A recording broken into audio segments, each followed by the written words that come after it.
আসসালামু আলাইকুম সবাইকে। সবাই কেমন আছেন? আশা করি ভালো আছেন। আমি কাজাকিস্তান আলমাটি সিটি থেকে বলছি। তো যারা কাজাকিস্তান আসবেন, কাজাকিস্তান আসার পরে এখানে একটা সমস্যার সম্মুখীন হতে হবে আপনাকে। প্রথমত এখানে আপনার যে খানার যে অবস্থা বা সিস্টেম, আসলে এখানে খানার খুব সমস্যা। থাকা এবং খানার খুবই সমস্যা। যেখানে আপনার বাংলাদেশি খুবই কম বা অন্যান্য কান্ট্রির লোক কম বসবাস করে এখানে, সেক্ষেত্রে আপনার থাকার রুম অ্যাভেলেবেল পাওয়া যাবে না এখানে। যদিও পান সেক্ষেত্রে আপনাকে অনেক দামে রুম নিতে হবে এবং খাবার যে ব্যবস্থা সেটাও আপনার অনেক ব্যয়বহুল হয়ে যাবে। আসলে আমার এক্সপিরিয়েন্সে কাজাকিস্তানে যারাই নতুন আসবেন অবশ্যই বারবার বলি আপনারা চিন্তা ভাবনা করে আসবেন। কাজাকিস্তান বর্তমানে সিচুয়েশন খুবই খারাপ। আপনার ভিসা হচ্ছে, লোকও আসছে, আপনার কাজও পাচ্ছে, কিন্তু কাজ আপনার পার্মানেন্ট কোনোটাই হয় না। আপনার এখানে আপনার টাকার বিনিময়ে কাজ নিতে হয়। আপনারা হয়তোবা কেউ এই ভিডিও ইউটিউবে বা অন্য পেজে এসব বিষয় বলবে না। এখানে আসলেই একটা বড় চক্র কাজ করে। এখানে আপনি যদি কাজ নিতে চান বা কাজ চেঞ্জ করতে চান, সেক্ষেত্রে আপনাকে টাকা পে করতে হবে, ডলার পে করতে হবে। আপনি যে কোনো ক্ষেত্রে সহযোগিতা যদি পাইতে চান, সেক্ষেত্রেও আপনাকে টাকা পে করতে হবে, ডলার পে করতে হবে। তাই আবারও বলি, যারা আসবেন কাজাকিস্তান, আপনারা চিন্তা ভাবনা করে হাজারবার আসবেন। এখানে আসার পরে আপনারা দেখে গেছে আপনার ফ্যামিলি বা আপনি একটা বিপদগ্রস্ত হবেন, সেক্ষেত্রে সবার টেনশন ফালাই দিবেন। এই জন্যই বলি কাজাকিস্তান আসেন, কাজও পাওয়া যায় সবই, কিন্তু এখানে আপনার একটা সিন্ডিকেটের মধ্যে পড়ে যাবেন আপনি। আপনার দেশে টাকা পাঠাইতে হলে আপনার দালাল চক্রের ভিতরে পাঠাইতে হবে। আপনার দেশে টাকা পাঠানো এতটা ইজি না এখান থেকে।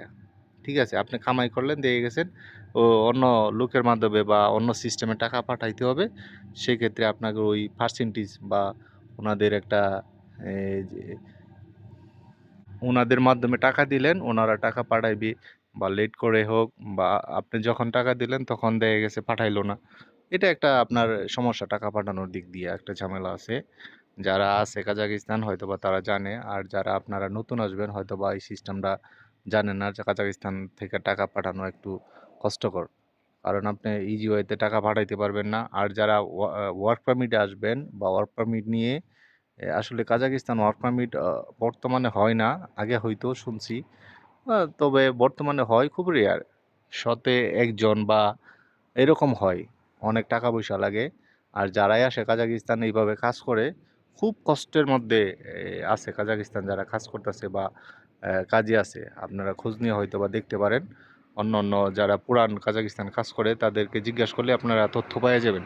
আমার এক্সপিরিয়েন্সে বলছি, আপনার কিছু ইউটিউবার আছে আপনার ওই ভিডিও বানাবে, ভিডিও বানায় আপনার লোভনীয় অফার দিবে, এইটা সেইটা কাজ ৬০,০০০ ৭০,০০০ ডলার টাকা পাঠাইতে পারবেন দেশে, থাকা খানা ফ্রি, এই কাম কোম্পানির ওই কাম।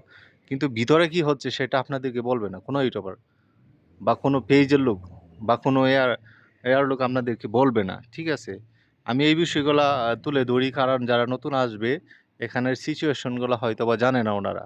এখানের সিচুয়েশন অত্যন্ত, মানে কি বলবো, আপনারা যদি আইসা পড়েন সেক্ষেত্রে দেখে গেছি এখানে আপনারা একটা হয়তো বা আল্লাহ না করুক বিপদেই পড়ে যেতে পারেন।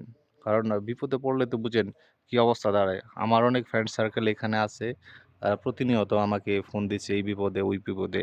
মানে কি বলবো, অবস্থার মানে কোনো উন্নতি নাই, দিন যাচ্ছে আপনার অবনতি হচ্ছে অবস্থা কাজাকিস্তানের।